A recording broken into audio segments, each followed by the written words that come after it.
Romans 5, verse 17.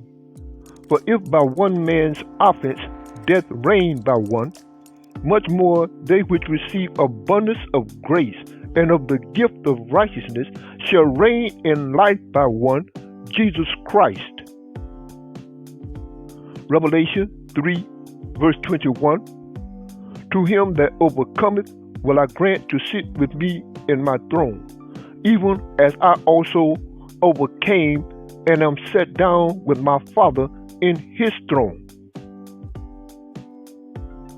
Romans 8, verse 39.